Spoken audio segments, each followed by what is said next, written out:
सुनिए डॉक्टर श्याम सुंदर पराशर जी की यह अनमोल कथा। आज की इस चतुर्थ दिवसीय कथा के भाग 2 के अंतर्गत भक्तों, आज की इस कथा में आप लोग सुनेंगे कि किस प्रकार से प्रभु की कृपा से मूक भी बोलने लगता है और बधिर भी सुनने लगता है, रंक भी राजा बन जाता है। इस पावन कथा को, आज इस प्रभु की महिमा को अवश्य सुने भक्तों। श्री राधे राधे। क्योंकि इसमें नारायण भक्ति का भयंकर रोग लग गया। और मैं ये भी अच्छी तरह जानता हूं, ये बीमारी संक्रामक है, छूत की बीमारी है, कोरोना की तरह फैलती है। एक को लग जाए तो फिर फैलते देर नहीं लगेगी।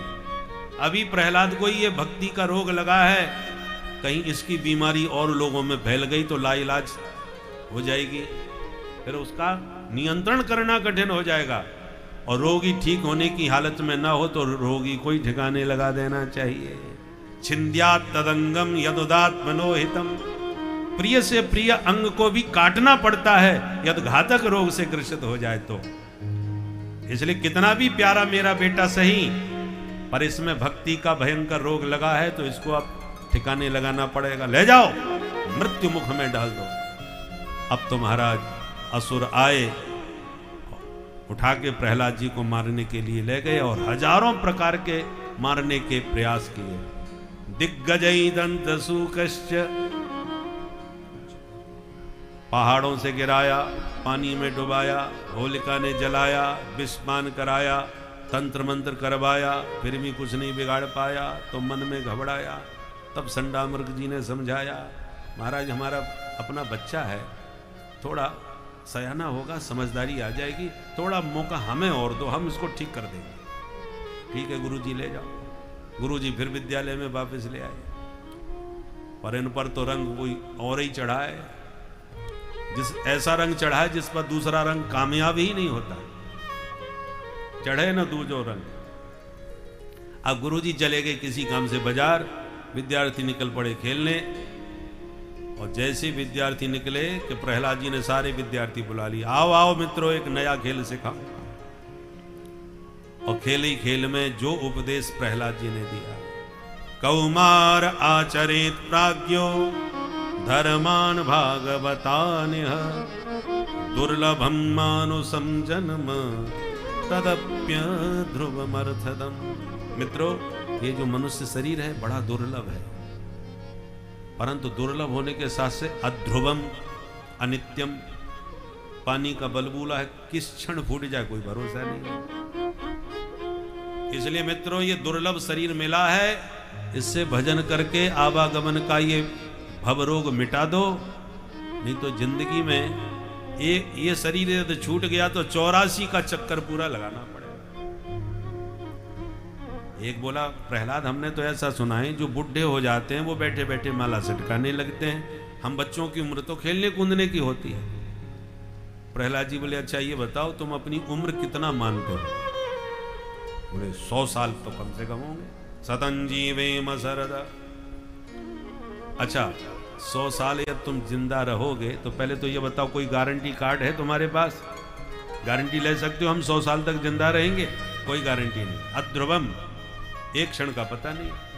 फिर भी मान लेते हैं 100 साल तुम जियोगे, तो रात में क्या किया? बोले आराम किया। तो इसका मतलब आधी उम्र आराम में गई, रात सोने में गई, 50 साल गए पूरे।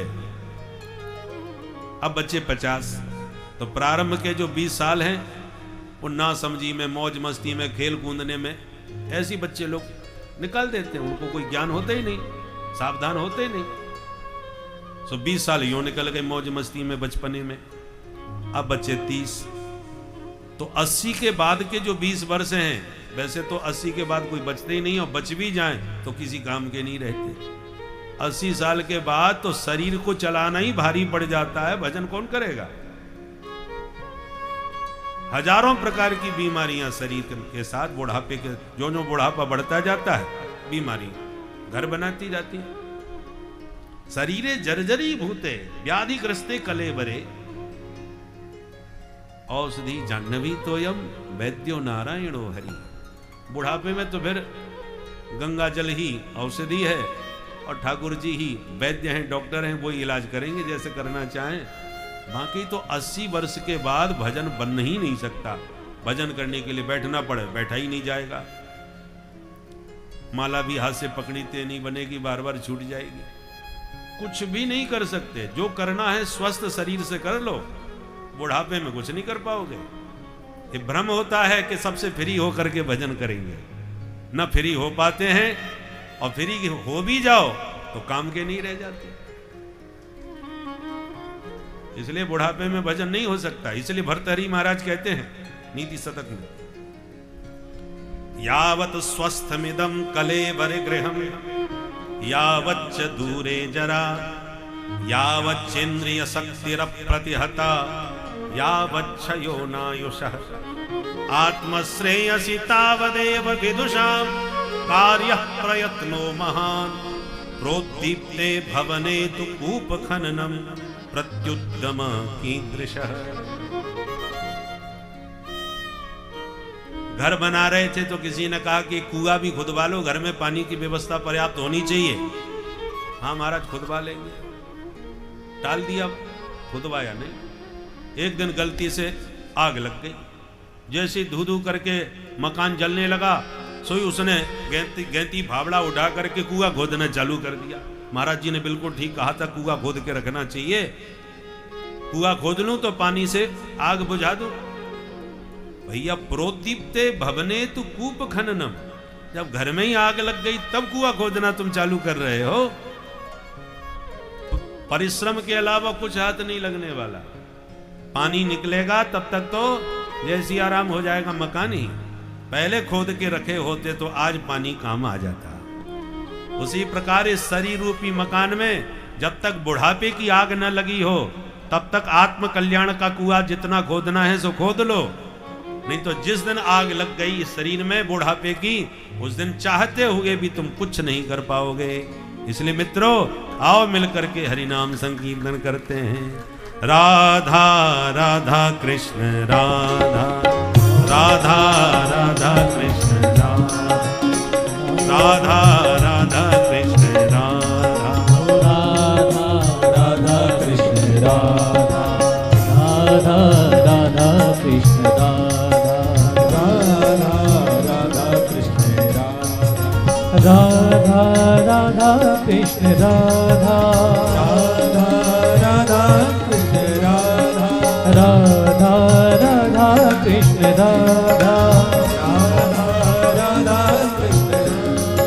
राधा राधा कृष्ण राधा राधा कृष्ण राधा ओ राधा राधा कृष्ण राधा राधा कृष्ण राधा राधा राधा कृष्ण राधा राधा कृष्ण राधा राधा कृष्ण राधा राधा कृष्ण राधा।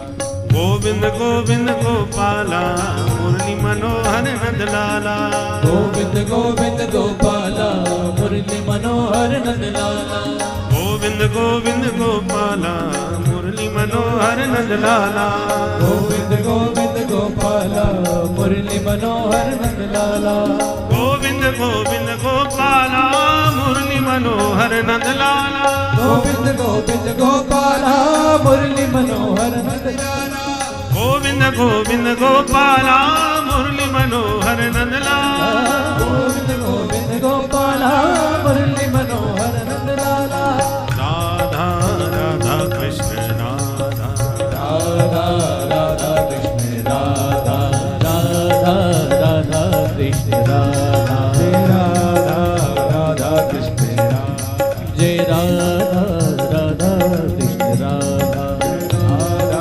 राधा कृष्ण राधा गोविंद गोविंद गोपाला मुरली मनोहर नंदलाला गोविंद गोविंद गोपाला मुरली मनोहर नंदलाला गोविंद गोविंद गोपाला मुरली मनोहर नंदलाला गोविंद गोविंद गोपाला मुरली मनोहर नंदलाला गोविंद गोविंद गोपाला मुरली मनोहर नंदलाला गोविंद गोविंद गोपाला मुरली मनोहर नंदलाला श्री राधा राधा कृष्ण राधा राधा राधा कृष्ण राधा जय राधा राधा कृष्ण राधा राधा राधा कृष्ण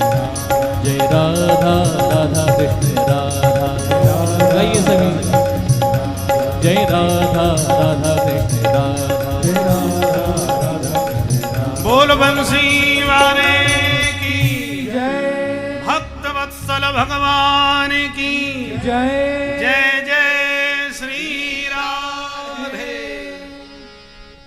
आज हमारे प्रभु का प्राकट्य होने वाला है, इसलिए भगवान के चरणानुरागी भक्त सब पधार रहे हैं।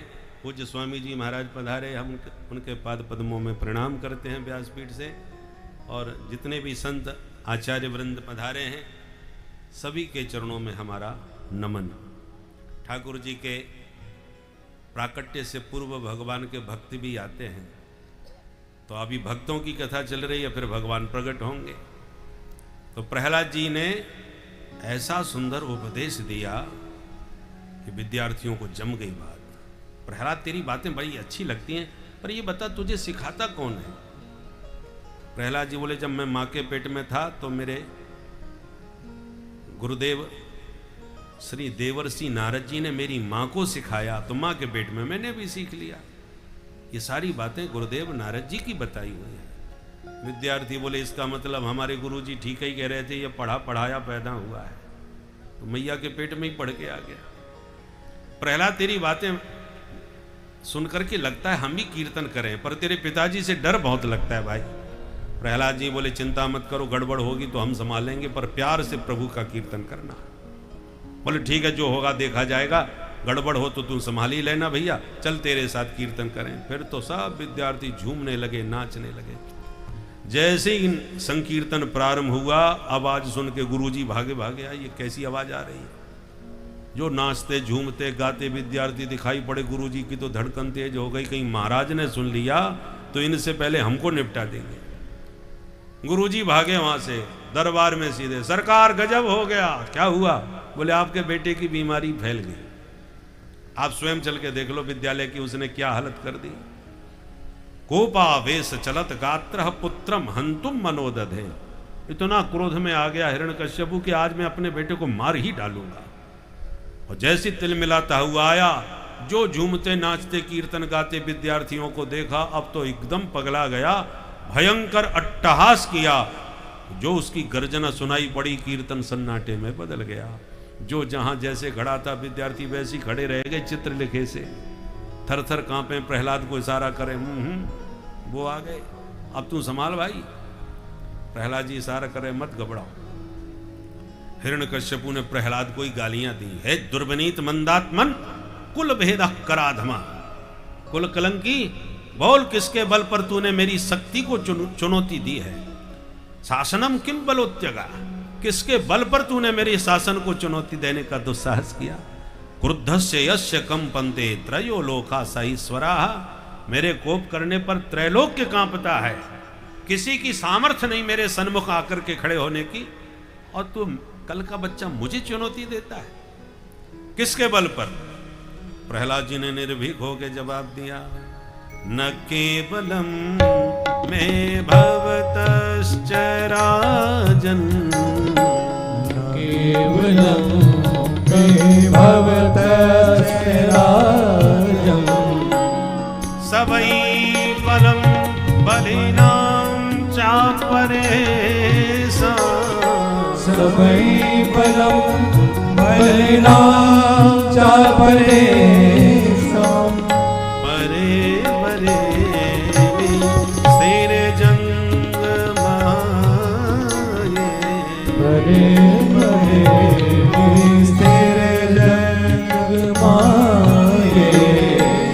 ब्रह्मादयो येन वशं प्रणीता, ब्रह्मादयो येन वशं प्रणीता, भवतश्च राजन्, केवलं मे भवतश्च राजन्, न केवलं मे भवत। पिताजी, केवल मुझ में ही उस परमात्मा का बल नहीं है। आपको जिन ब्रह्मा जी से वरदानों का बल मिला है, मेरे प्रभु उन ब्रह्मा को भी बल देने वाले हैं। ब्रह्मादयो येन वशं प्रणीता। हिरण्यकश्यपु ने कहा, मूर्ख, यदि सबको वो बल देता है तो मेरे सामने क्यों नहीं आता? कहां है तेरा ईश्वर? प्रहलाद जी बोले, ये पूछिए कहां नहीं है।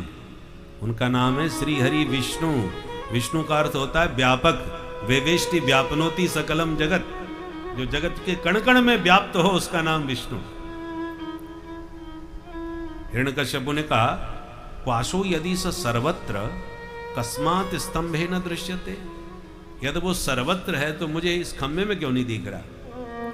प्रहलाद जी खम्भे की तरफ देख के बोले, मया तु दृश्यते, हमें तो खूब दिख रहे। पिताजी हमारा चश्मा लगा करके देखो तो आपको भी दिखेंगे, हमारी आंख से देखो। प्रहलाद जी ने जब कहा कि इस खम्भे में भी ईश्वर है, क्रोध में भरा हिरण्यकश्यप खम्भे की ओर चला, घुमा करके बुप प्रहार किया, खंबा विदीर्ण हो गया। भक्त के वचन को सत्य करने भगवान नरहरि नृसिंह बन के प्रकट हो गए। बोल नृसिंह भगवान की जय। गगड़ गड़गड़ानो खम्भ फाटो चरचरानो, निकसो नर नाहर को रूप अति भयानक है। गगड़ गड़गड़ावे दसन जीव लपलपावे, चितवत सरोज मानो अंग जात खानो है। नृसिंह भगवान ने जो सिंह गर्जना करी, सारे दैत्य इतनी भयंकर शब्द किया कि ध्वनि सुन के ही मूर्छित होके गिर पड़े। हिरण्यकश्यप भी भयभीत हो गया, इसका भगवान है तो बड़ा खतरनाक, मैंने ऐसा पहली बार देखा, आधा शेर आधा मनुष्य, ऐसा विचित्र है, और मैं क्यों डरूं, वरदान मेरी रक्षा जरूर करेंगे। ढाल तलवार संभाल करके जो मारने को दौड़ा, भगवान उसके साथ युद्ध का खेल खेलने लगे, जैसे गरुड़ सांप से खेलते हैं। जब देखा सूर्यास्त होने वाला है, तो पकड़ के जकड़ के गोदी में पटक के दबोच करके सारे वरदान सत्य करते हुए बीच देहरी में भगवान ने अपने विशाल नखाग्र प्रभाग से उधर विदीर्ण कर दिया, हाथों को चीर के भगवान ने बाहर निकाल लिया। बोल नृसिंह भगवान की जय। अब तो भगवान इतने भयानक दिखाई पड़ रहे थे कि जितने भी देवता थे दूर से दंडोत प्रणाम करके एक एक श्लोक में स्तुति करके भागने लगे। मनु लोग आए तो भगवान ने पूछ दिया, कौन हो तुम लोग? तो हाथ जोड़ के बोले, मनुवो वयम तब निदेश कारिण, आपकी आज्ञा में चलने वाले मनु लोग हैं। अब तो जितने आए उन्होंने पहले ही अपना परिचय दे दिया, कहीं हमसे न पूछ दें। चारणों ने कहा, हरे तवांघ्रि पंकजम भवाप वर्ग माश्रिता, आपके चरणों का आश्रय लिए हुए महाराज चारण लोग हैं। सभी ने परिचय देते हुए स्तुति करी। अंत में प्रभु के कोप में जब कोई कमी नजर नहीं आई तो देवता मिलके लक्ष्मी जी के पास गए, माता जी आप ही संभालो, हमारे बस की बात नहीं, आज आपके स्वामी जी भयंकर क्रोध में भरे बैठे। लक्ष्मी जी ने कहा, यह संभव ही नहीं, मेरे स्वामी जी तो शांताकारम भुजगशयनम। देवता बोले, माता जी कहीं से भी शांताकारम नजर नहीं आ रहे, आप ही चल के देख लो। स्वर्ण थाल में आरती सजा के अपने प्रियतम को मनाने प्रियाजू पधारी, छम छम करती आई, चरणों में प्रणाम करके आरती घुमाई। चरणों में तो कोई परेशानी नहीं आई, और चरणों से आरती ऊपर की तरफ घुमाते हुए जैसी मुख पर आरती फेरी, भगवान ने मुंह फाड़ के बहुत दहाड़ मारी कि थाली फेंके, दैया मैया चिल्लाती, वही लक्ष्मी जी भागती नजर आई। हे भगवान, स्वामी जी का इतना खतरनाक रूप हमने तो आज से पहले कभी नहीं देखा। अदृष्ट्वा स्वत पूर्वत्वाद सानोपयाय शंकिता। लक्ष्मी जी की दशा देख करके अब तो सब देवता सिर पकड़ के बैठ गए, अब किसके पास जाएं? तब सबने मिल करके प्रार्थना प्रहलाद जी से कही, पुत्र तुम्हारी प्रार्थना पर प्रभु पधारे हैं, तो तुम ही इनको शांत कर सकते हो। तब प्रहलाद जी आए और सीधे भगवान के चरणों में साष्टांग लेट गए। प्रहलाद पर दृष्टि पड़ते ही भगवान प्रेम पुलकित हो गए, सारा कोप शांत हो गया। स्वपाद मूले पतितं तमर्भकम् विलोक्य देवः कृपया परिप्लुत उत्थापित श्रीष्ण दधात् कराम्बुजम् काला हि पित्रस्तधिया कृता भयम्। भगवान तुरंत खड़े हुए, चरणों में पड़े प्रहलाद जी को उठा के गोद में बैठा के अपना दिव्य कर कमल प्रहलाद जी के सिर पर रख दिया। भगवान का कर कमल कैसा है? काला ही वित्रस्तधियाम कृता भयम्। काल रूपी अहि व्याल, काल व्याल के भय से मुक्ति देने वाला भगवान का वरद हस्त है। सिर पर रख करके प्रभु सहलाने लगे और बोले, पुत्र बहुत विलंब हुआ हमको आने में, जिसके कारण तुम्हें बहुत कष्ट उठाने पड़े। कितना सुकुमार तुम्हारा शरीर है। क्वेदं वपु क्वच वयः सुकुमार में तत् क्वैता प्रमत्त कृत दारुण यातनास्ते आलोचितो य विषयो यमभूत पूर्व क्षन्तव्यमंग यदि मे समये विलंब। मुझे आने में विलंब हुआ पुत्र, क्षमा करना। यह दृश्य देख करके सभी स्तब्ध रह गए। भक्तों को भगवान से क्षमा मांगते तो खूब देखा, पर किसी भक्त से भगवान को क्षमा मांगते पहली बार देख रहे हैं। प्रहलाद जी तो गदगद हो गए, चरणों में लिपट गए और 42 श्लोकों से भगवान की बहुत प्यारी स्तुति गाई। ब्रह्मादयः सुरगणा मुनयोऽथ सिद्धा सत्त्वैकतानमतयो वचसां प्रवाहै नाराधितुं पुरुगुणैरधुनापि पिप्रो किं तोष्णमर्हति समे हरिरुग्रजाते। हे प्रभु, ब्रह्मादिक देवता धारा प्रवाह वेद मंत्रों से आपका स्तवन करते करते चले गए, पर आप प्रसन्न नहीं हो। तो ये दैत्य पुत्र आपको कैसे प्रसन्न कर सकता है?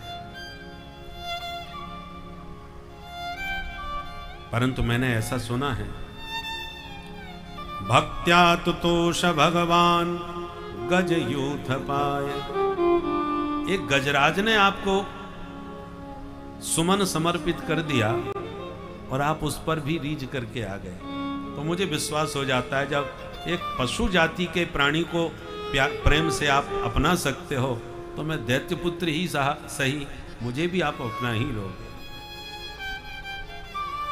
क्योंकि ब्राह्मण 12 गुण संपन्न क्यों ना हो, पर आपके पादार बिंद से यदि विमुख हो गया, तो ऐसे उस विप्र से वो चांडाल श्रेष्ठ है जो आपके चरणों का सहारा लिए बैठा है।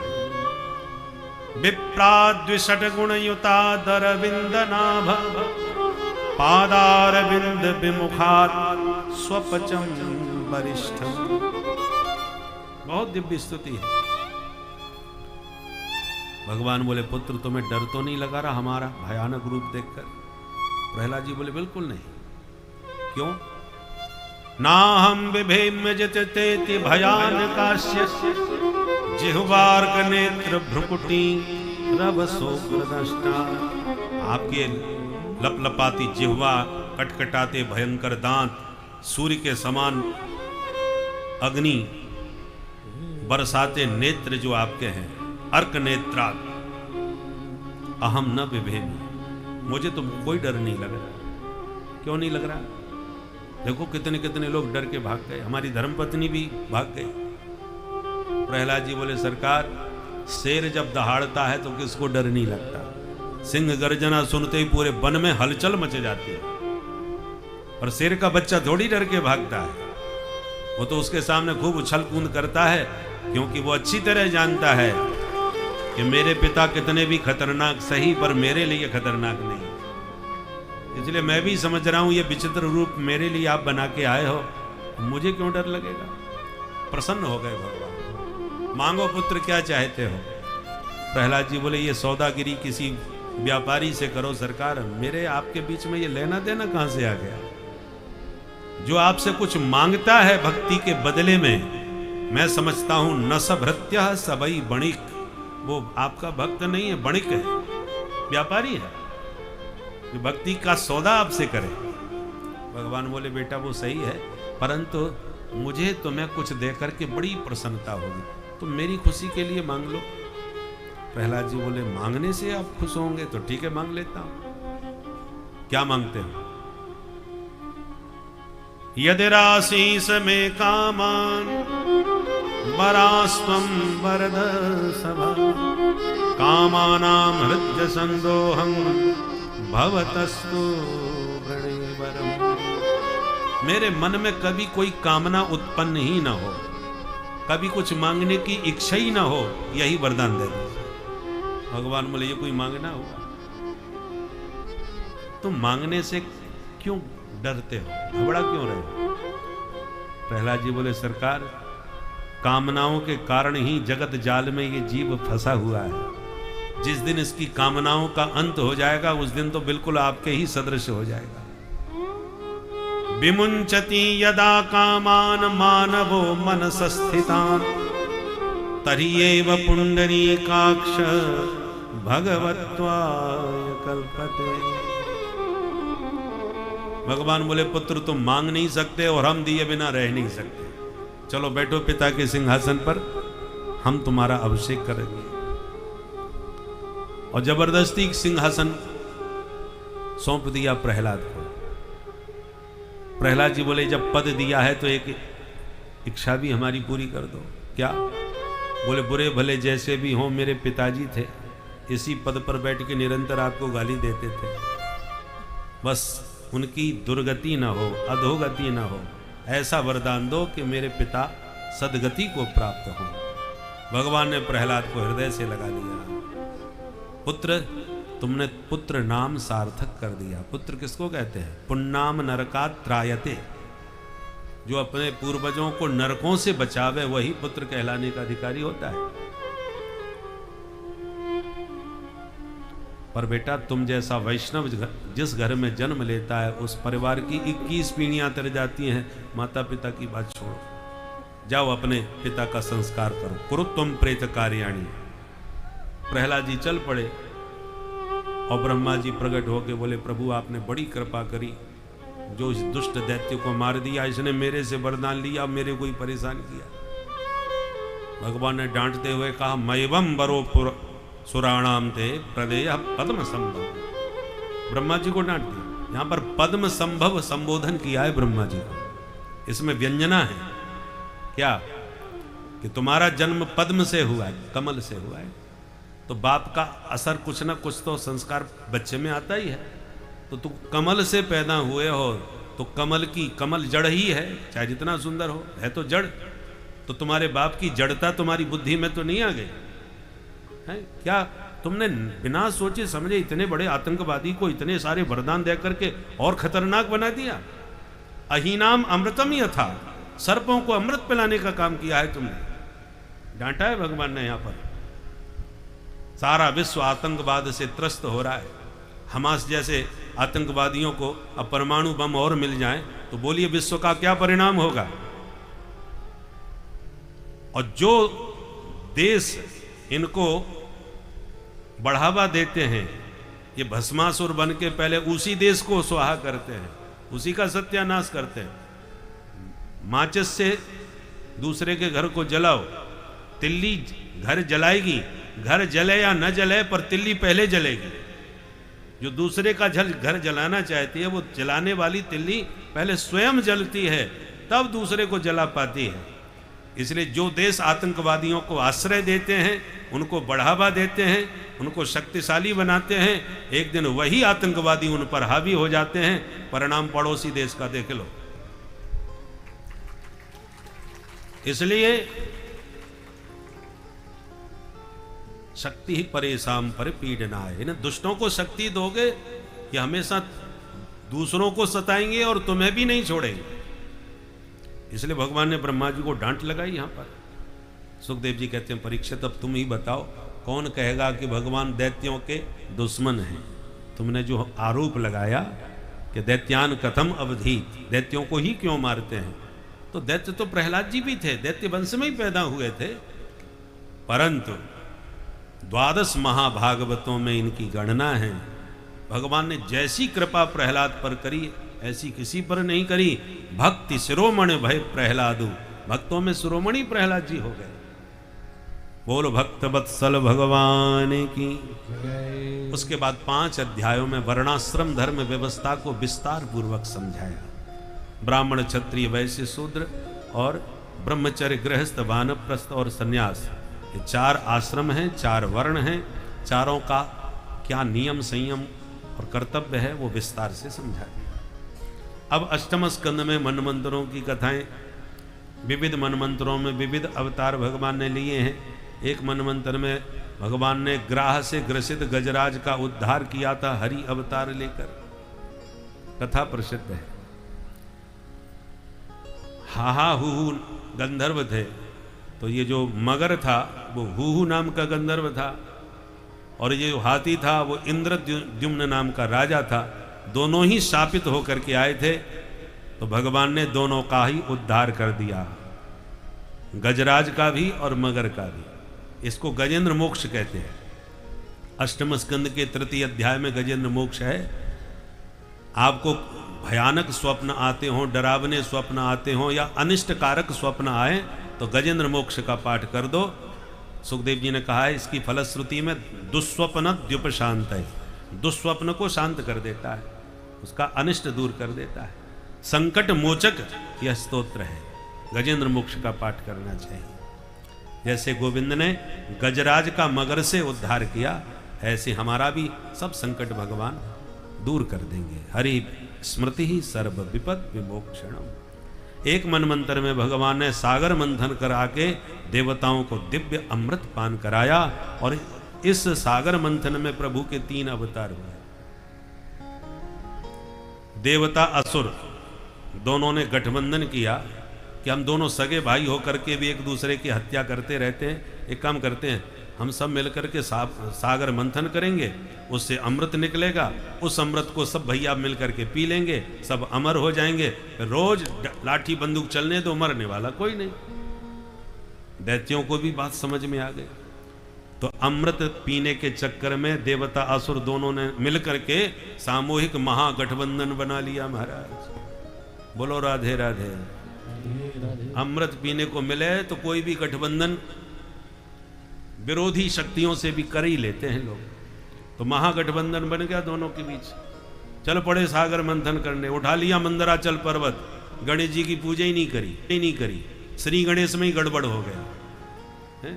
गणेश जी की पूजा नहीं करी और चल पड़े अमृत पीने के लिए।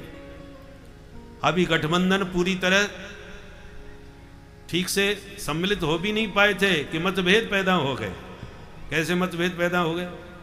बोले गणेश जी की पूजा नहीं करी तो गणेश जी नाराज हो गए, मैं पिलाऊंगा तुम्हें अमृत। तनिक हिल करके धड़ाम जी से पहाड़ नीचे गिरा, कईयों के हाथ पैर टूट गए, गठबंधन बिखर गया। बोले हमें नहीं चाहिए भैया अमृत, तुम्हें ही लोग पी लो, हमारे बस की बात नहीं। देवता घबरा गए तो सब मामला बिगड़ जाएगा। भगवान को याद किया, प्रभु बचाओ। तो भगवान प्रकट होके बोले चिंता न करो, इस पर्वत को हम संभालते हैं, तुम लोग रस्सी की व्यवस्था बनाओ।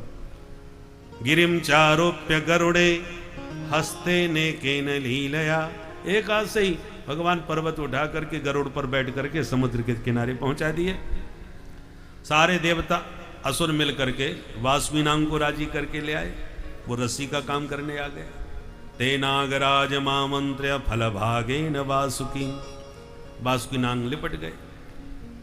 अब दैत्य लोग अहंकार में हम बड़े हैं इसलिए आगे हम लगेंगे, सो मुंह पकड़ लिया और देवता भगवान का संकेत पा करके पूंछ की तरफ लग गए। पर्वत को समुद्र में पटका, डूबने लग गया। भगवान ने कृत्वा बपु काच्छपम अद्भुतम महत् प्रविश्यतोयम गिरिमुज्जहार। विशाल कछुए का रूप धारण करके पर्वत को अपनी पीठ पर उठा लिया। बोल कच्छप भगवान की जय। अब मंथन प्रारंभ हुआ महाराज। तो जो फुसकारें मारी वासुकीनाग ने तो मुंह के पास लगे दैत्य सब जलने लगे, काले पड़ गए, मन में पछताने लगे, और बन लो बड़े बाप का बेटा। बहुत पछताए बेचारे। परंतु कालकूट जब विष उत्पन्न होने लगा समुद्र से तो हाहाकार मच गया। सब मिलकर के महादेव की शरण में गए। देव देव महादेव भूतात्मन भूत भावन त्राहिन शरणापन्नान त्रैलोक्य दहनाद विशाल। हे महादेव इस भयंकर विष से हमें बचाओ। भोले बाबा ने कहा चलो सबके बदले में हमें पिलाओ। ततः करतली कृत्य व्यापी हालाहलम विषम अभक्षयन महादेव कृपया भूत भावन। अपनी अंजलि में लेकर के विषपान करना प्रारंभ किया महादेव ने, पर ध्यान आ गया कि हृदय में हरि बैठे हैं, उनको कष्ट न पहुंचे। तो राम नाम के बीच में पूरा जहर गले में अटका लिया, न भीतर उतारा न बाहर निकाला। कंठ पड़ गया नीला और नाम पड़ गया ओ नीलकंठ महादेव की जय। जय जयकार करी महादेव की। और पुनः समुद्र मंथन प्रारंभ हुआ। तो हविर्धानी ततो भवत। कामधेनु गाय निकली, ऋषियों को दान कर दी। उच्चैश्रवा घोड़ा निकला तो बलि ने लिया। ऐरावत हाथी निकला, इंद्र ने लिया। कौस्तुभमणि निकली, भगवान ने कंठ में धारण कर ली। रंभादिक अप्सराएं, कल्प वृक्ष आदि निकले, स्वर्ग में भेज दिए। ततश्चाविर्भू साक्षात् श्री रमा भगवत परा। साक्षात भगवती महालक्ष्मी प्रकट हो गई।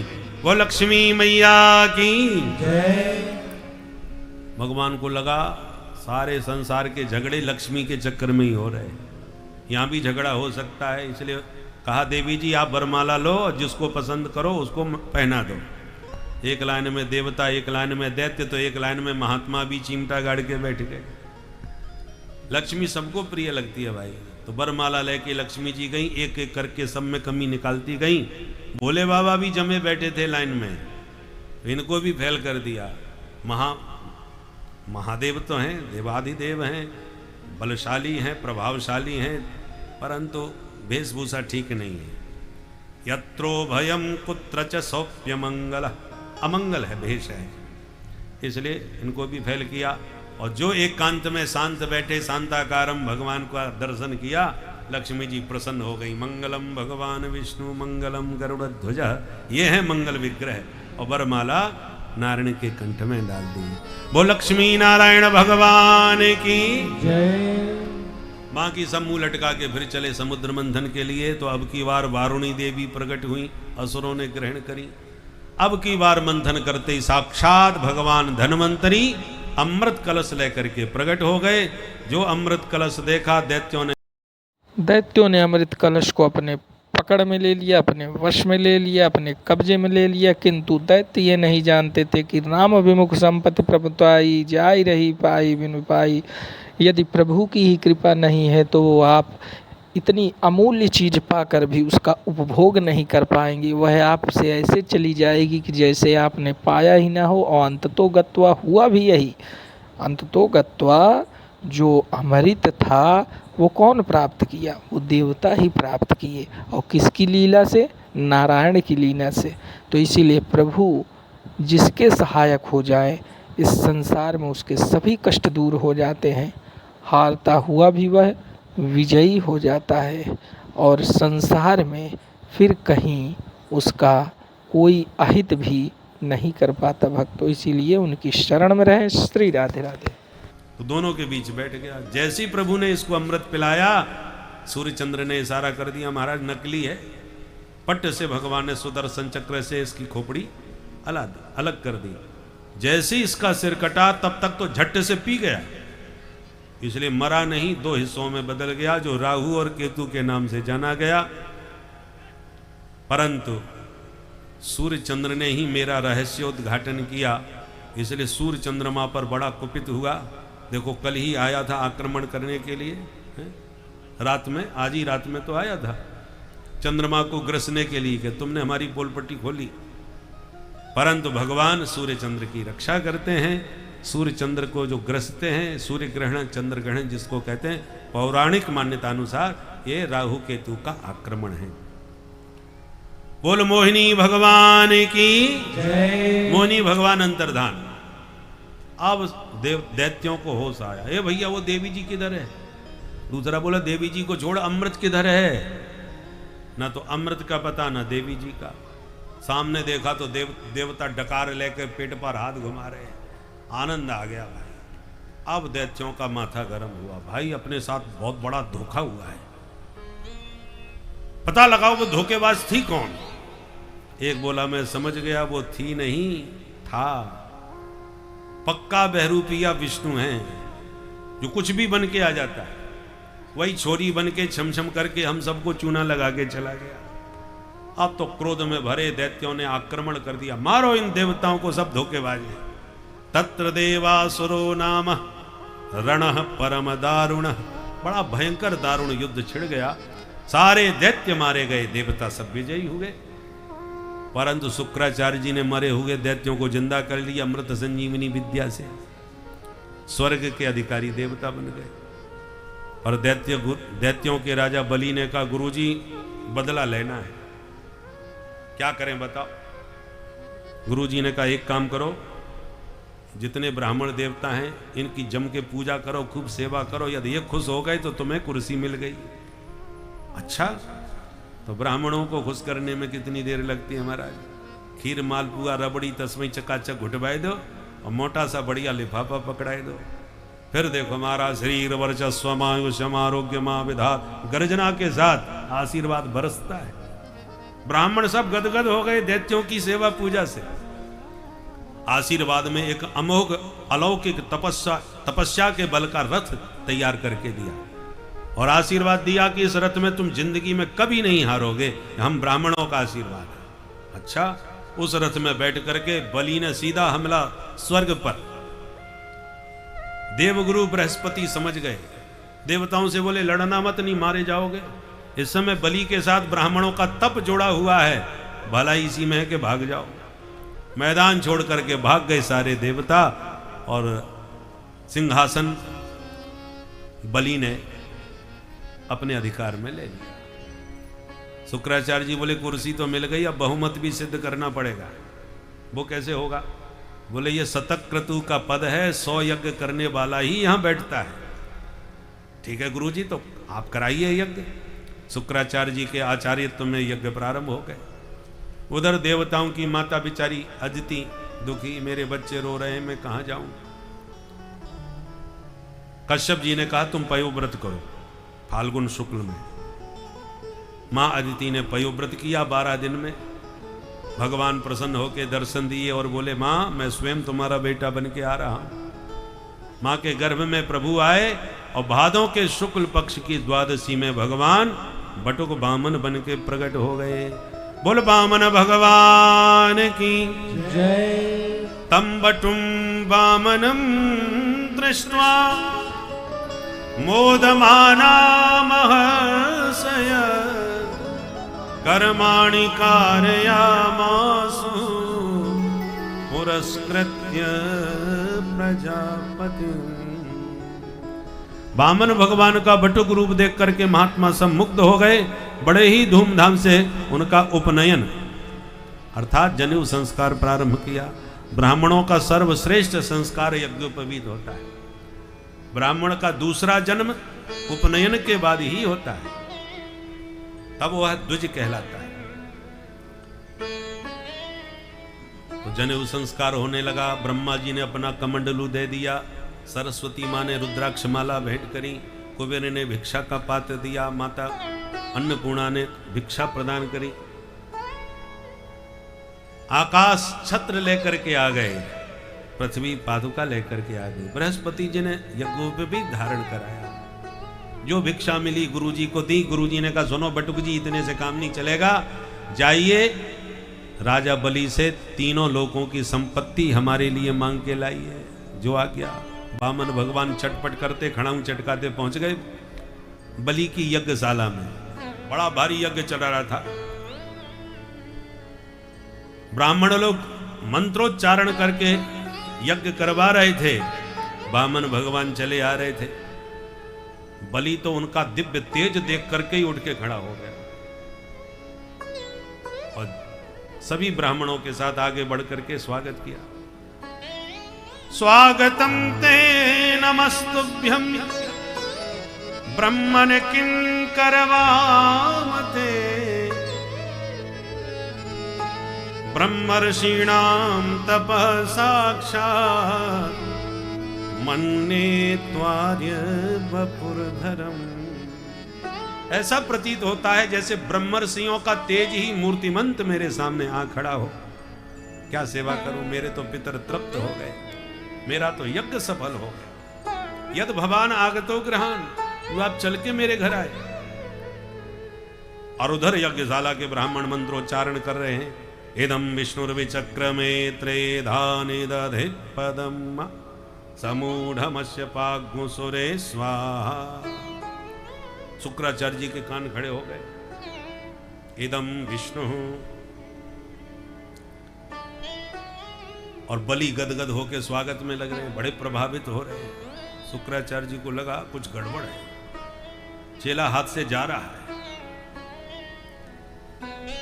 बलि ने जब बार बार कहा महाराज आदेश तो दो, मैं आपकी क्या सेवा करूं। भगवान ने पहले तो खूब प्रशंसा करी। यतो जातो हिरण्याक्षो चरण एक इमाम मही। आपका खानदान बहुत बड़ा है। हिरण्याक्ष हिरण्यकश्यपु जैसे प्रतापी महापुरुष आपके वंश में हुए, प्रहलाद जैसे महान भक्त हुए हैं, विरोचन जैसे महादानी हुए हैं। ऐसे महादानी विरोचन के बेटा बलि तुम हो। बलि तो चक्कर में पड़ गया, ये तो पूरे खानदान को जानता है और प्रभावित हो। भगवान शिक्षा दे रहे हैं दो बातें, किसी से कुछ लेना हो तो तारीफ करना सीखो, प्रशंसा करोगे तभी जेब ढीली होगी। और दूसरी बात, मांगने वाले को छोटा ही बनना पड़ता है, चाहे साक्षात भगवान ही क्यों ना हो। भगवान को भी बौना बन के मांगने के लिए आना पड़ा और गुप्त तारीफ भी करनी पड़ी हिरण्याक्ष हिरण्यकश्यपु जैसों की। बलि ने कहा महाराज आप तो त्रिकालज्ञ दिखाई पड़ते हो, उम्र तो छोटी लग रही है पर जानते सब कुछ हो, आप तो आज्ञा करो मैं आपकी सेवा क्या करूं। भगवान बोले हम संतोषी ब्राह्मण हैं, ज्यादा कुछ नहीं चाहते, पर दिए बिना तुम मानोगे नहीं इसलिए मांग रहे हैं। क्या? पदानी त्रीण दैत्येंद्र सम्मतानि पदा मम। मेरे पैरों से 3 चरण भूमि दान कर दो। बलि बड़ी जोर से हंसने लगा। अरे ब्राह्मण, कितनी कठिनाई के बाद मुंह खोला मांगने को, वो भी 3 चरण भूमि के लिए। मुझसे मांगने वाला जीवन में दोबारा हाथ नहीं पसारता, सोच विचार के दोबारा मांग लो। भगवान बोले हमने पहले ही कह दिया हम संतोषी ब्राह्मण हैं, ज्यादा हम ले ही नहीं सकते। शुक्राचार्य जी ने देखा, मैंने भी बहुत ब्राह्मण देखा पर इतना संतोषी तो नहीं देखा भाई। 3 लोक के राजा से 3 चरण भूमि मांग रहा है कौन? ध्यान लगाया। भगवान बोले देखो भाई हमारे संध्या वंदन का समय हो रहा है, देना है तो दो, नहीं तो हम चलते हैं। नहीं नहीं महाराज आप ऐसे कैसे चले जाएंगे खाली हाथ, आप तो अपना संकल्प पढ़ो। बोले लो हाथ में जल। शुक्राचार्य जी ने पट्ट से हाथ पकड़ दिया। बलि सावधान। क्या हुआ गुरु जी? पहचानो कौन है? बोले बामन है। अरे ना बामन है ना त्रेपन, हम जानते हैं ये कौन है। कौन है गुरु जी? एस भैरोचने साक्षात भगवान विष्णुरव्ययः कश्यपाददितिर्जातो देवानां कार्य साधक। देवानां कार्य साधक। देवताओं का कार्य सिद्ध करने के लिए छलिया विष्णु जो छोरी बन के आया था वो बौना बन के फिर आ गया। तुम बातों में आओगे बर्बाद हो जाओगे, मना कर दो। बलि ने कहा गुरुजी अब तो खानदान वाली बात है, मैं एक बार हां करके ना कर दूं ये मैंने कभी नहीं सीखा, क्योंकि नहीं असत्यात् परो अधर्मः। असत्य के बराबर कोई पाप नहीं हो सकता। बामन है तो 3 चरण भूमि लेके चला जाएगा। और याद आप कह रहे हो ये विष्णु है तो दाता एक राम भिखारी सारी दुनिया। सारी दुनिया को देने वाला जगन्नाथ मेरे सामने हाथ पसार रहा है, मैं उनको मना कैसे कर सकता हूं सरकार? मेरे दोनों हाथ में लड्डू हैं। शुक्राचार्य जी लाल पीले हो गए। दृढ़म पंडित मानिज्ञ, अपने आप को बहुत पंडित समझने लगा है, मुझसे बहस कर रहा है। अचरात भ्रष्यते श्रियः, बहुत जल्दी तू श्रीहीन हो जाएगा। शाप दे के गुरु जी चले गए। बामन भगवान बोले देना है तो संकल्प करो, नहीं हम चले। बोले नहीं नहीं महाराज आप तो संकल्प लो। जैसी जल हाथ में लिया बामन भगवान ने लंबा चौड़ा श्रावणी जैसा संकल्प पढ़ा और जैसे ही संकल्प का जल छुड़वाया भगवान ने तुरंत अपना विराट रूप प्रकट कर दिया। बोल विराट भगवान की। एक चरण में नीचे के 7 लोग, दूसरे चरण में ऊपर के लोग। 14 भुवनात्मक संपूर्ण ब्रह्मांड नाप लिया मात्र 2 चरणों में। बलि तीसरा चरण किधर रखूं? बलि ने कहा धन से बड़ा धनवान होता है। 2 चरणों में धन ले लिया तो तीसरे चरण में मुझे धनवान को भी स्वीकार कर लीजिए। पदम तृतीयम पुरुषेष्ण में निजम। ठाकुर जी रीझ गए, तुरंत अपना पादारविंद बलि के माथे पर धर दिया। बलि तुम जैसा दानी कोई नहीं, अपने आप को भी तुमने दान कर दिया, मांगो क्या चाहते हो। अरे सरकार आपकी ये बटुक छवि बड़ी प्यारी लग रही है, बस जिंदगी भर यूं ही निहारता रहूं, यही चाहता हूं। भगवान बोले अच्छा तो चल, आगामी मनवंतर के तुम ही इंद्र बनोगे, तुम्हारा पद अभी से सुरक्षित करते हैं। और जब तक सिंहासन इंद्र का नहीं मिला तब तक सुतल लोक के राजा बन के रहो, द्वारपाल बन के हम इसी बटुक रूप में तुम्हारे सामने खड़े रहेंगे। तो सदा सन्निहितम वीर तत्र माम द्रक्ष्यते भवान, 2400 घंटे तुम अपने द्वार पर हमको निहारते रहना। बोल भक्त वत्सल भगवान की जय। बलि का दान जगत प्रसिद्ध हो गया, जो अपने जीवन का भी दान कर दे उसका नाम बलिदान। कोई देश के लिए बलिदान हो जाता है, कोई धर्म के लिए, जो अपने जीवन को न्यौछावर कर दे उसी को बलि जैसा दानी कहा जाता है। सुखदेव जी कहते हैं राजन, इस प्रकार से भगवान ने बलि पर कृपा करी और इसी प्रकार भगवान ने एक बार मत्स्यावतार धारण करके सत्यव्रत मनु की प्रलय पर्यंत रक्षा की थी। अब नवम स्कंद में सूर्यवंश और चंद्रवंश, सूर्यवंश में राम जी और चंद्रवंश में श्याम जी। तो आइए पहले सूर्यवंश की चर्चा कर लेंगे। सूर्यवंश में राम जी आएंगे तो पहले अयोध्या चलें और अयोध्या का दर्शन कर लें, उसके बाद राम जी के वंश की चर्चा करेंगे, फिर रामलीला की चर्चा सूत्र रूप में करेंगे, क्योंकि राम कथा सुनना जरूरी है, थोड़ा सा ही सूत्र रूप में, क्योंकि रामचरित्र परम पवित्र और कृष्ण चरित्र महाविचित्र। तो कृष्ण का विचित्र चरित्र बाद में सुने, पहले पवित्र राम कथा सुन लीजिए। अरे सीता राम जी की प्यारी रजधानी लागे, ओ रजधानी लागे, मोहे मीठो मीठो सरजू जी को पानी लागे। सीता राम जी की प्यारी रजधानी लागे, रजधानी लागे, मन मीठो मीठो सरयू जी को पानी लागे। ओ मोहे मीठो मीठो सरजू जी को पानी लागे। दोनों हाथ से ताली बजाते हुए पानी लागे। अरे धन्य कौशल्या धन्य के कई, धन्य सुमित्रा मैया, कौशल्या धन्य के कई, धन्य सुमित्रा मैया। धन्य कौशल्या धन्य के कई, धन्य सुमित्रा मैया। कौशल्या धन्य के कई, धन्य सुमित्रा मैया। अरे धन्य भूप दशरथ के आंगन खेले चारों भैया, धन्य भूप दशरथ के आंगन खेले चारों भैया। आहा खेले चारों भैया, खेले चारों भैया। ओ मीठी गोदनी रसीली प्रभु की बाणी लागे, हरि की बाणी लागे, मोहे मीठो मीठो सरजू जी को पानी लागे। की प्यारी रजधानी लागे, रजधानी लागे, मोहे मीठो मीठो सरयू जी को पानी लागे। जय सिया राम।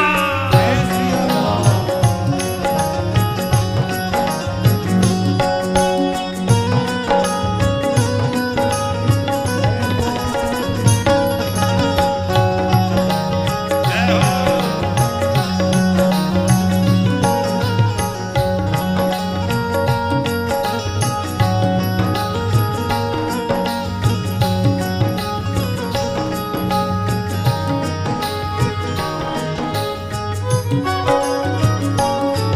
अरे मणि छावनी रंग महल हनुमान गढ़ी अति सुंदर, मणि छावनी रंग महल हनुमान गढ़ी अति सुंदर। मणि छावनी रंग महल हनुमान गढ़ी अति सुंदर। बड़ी छावनी रंग महल हनुमान गढ़ी अति सुंदर। अरे स्वयं जगत के मालिक बैठे कनक भवन के अंदर, स्वयं जगत के मालिक बैठे कनक भवन के अंदर। कनक भवन के अंदर प्रभु कनक भवन के अंदर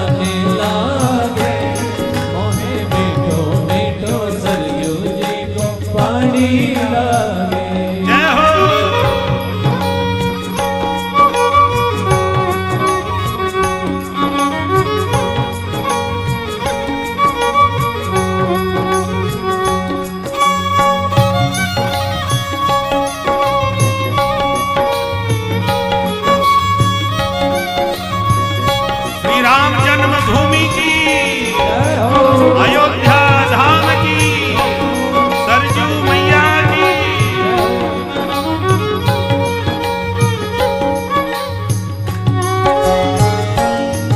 अरे सहज सुहावन जन्मभूमि अब पूरी राम लला की।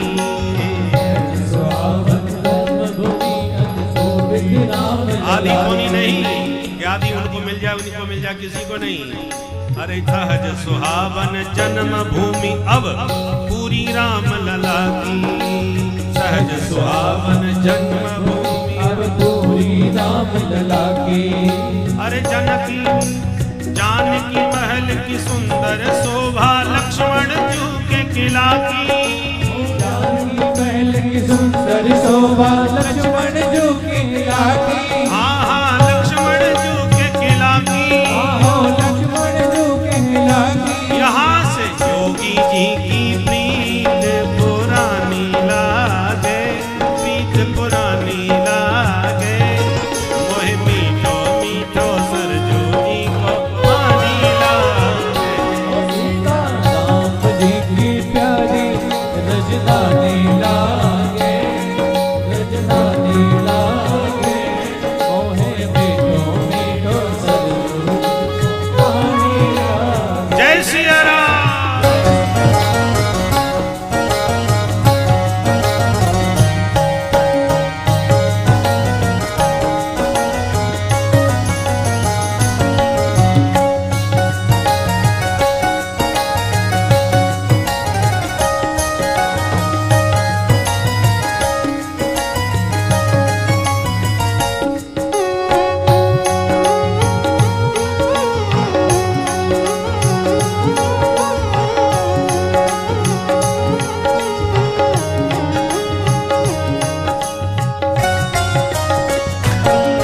अरे प्रेम मूर्ति करुणामय विग्रह हर्षण कुंज विराजे।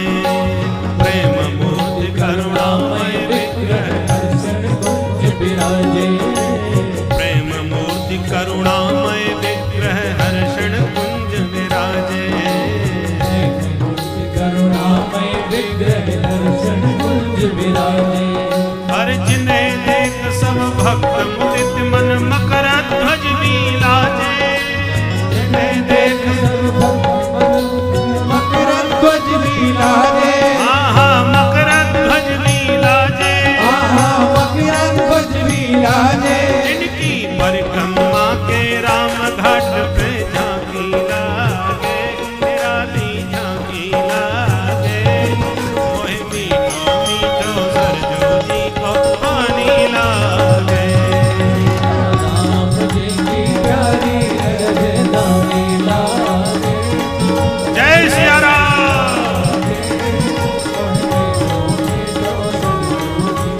पानी लागे। ओ मोहे मीठो मीठो सरजू जी को पानी लागे। मोहे मीठो मीठो सरजू जी को पानी लागे। मोहे मीठो मीठो सरजू जी को पानी लागे। मोहे मीठो मीठो सरजू जी को पानी लागे। बोल अयोध्या धाम की, जय हो, श्री राम जन्मभूमि की, जय हो, सरजू मैया की, जय तीनों मैयाओं की, चारों भैयाओं की जय। जय जय श्री सीताराम।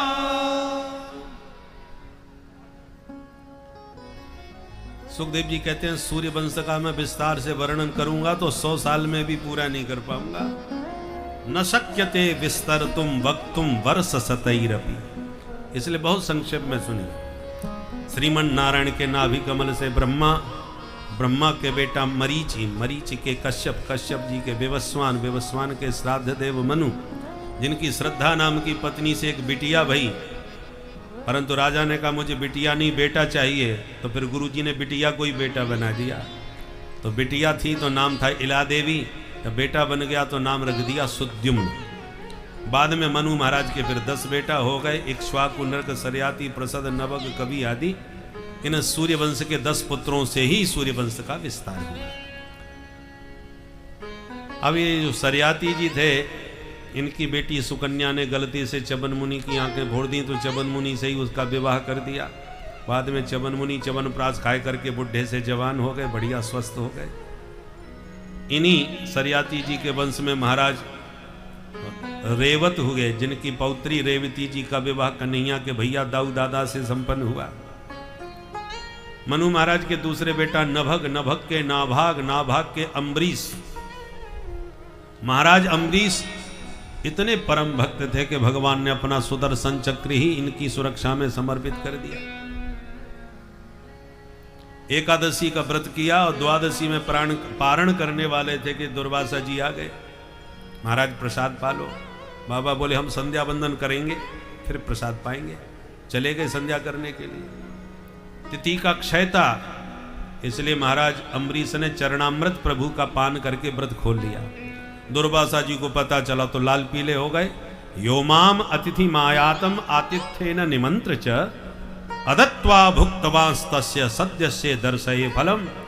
मुझे निमंत्रण दिए दे करके तुम पहले ही व्रत खोल के बैठ गए, अभी इसका फल चखाता हूं। जटा उखाड़ के पटक दी, कृत्या पैदा हुई, राजा को खाने चली।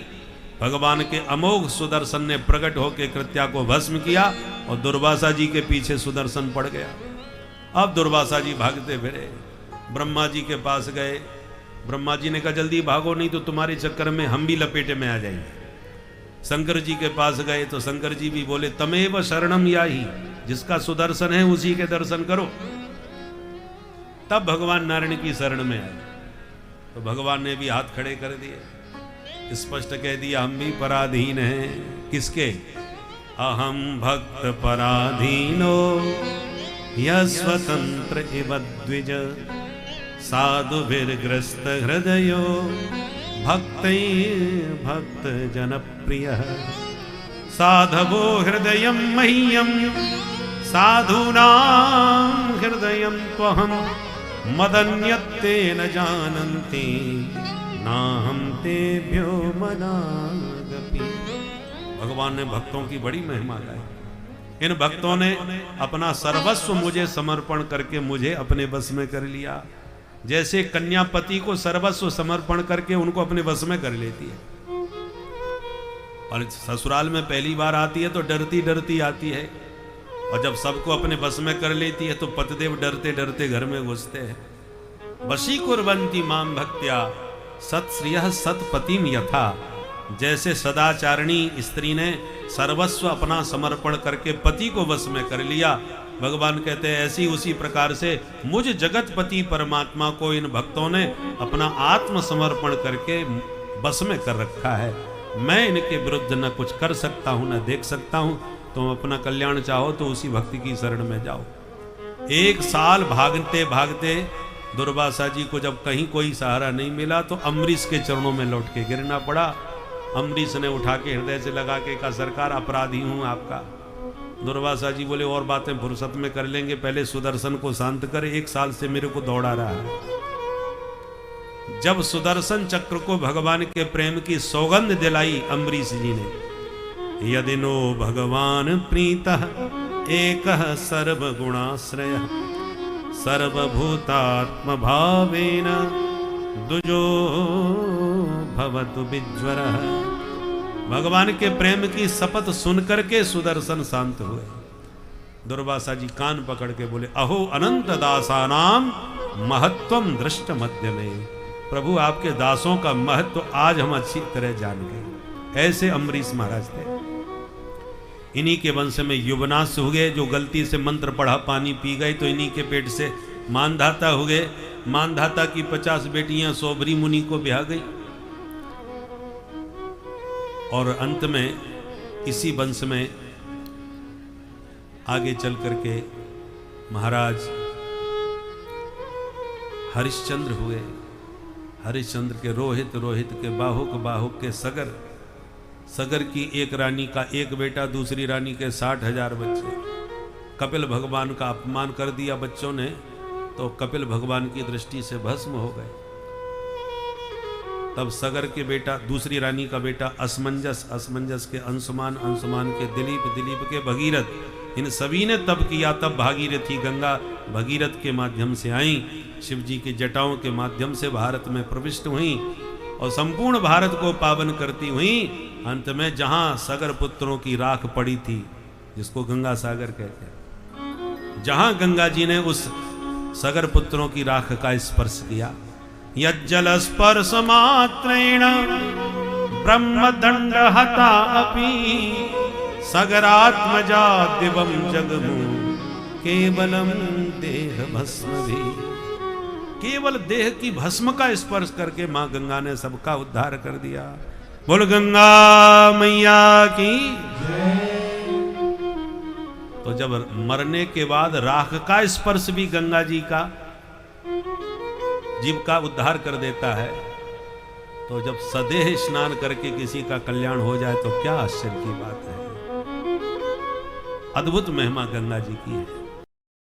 गंगा दर्शनम मुक्ति, गंगा के दर्शन से भी मुक्ति मिल जाती है, गंगा के स्नान से मुक्ति मिलती है। गंगा इतनी पवित्र है कि गंगा के स्पर्श क्या, गंगा के ध्यान मात्र से पापों का नाश हो जाता है।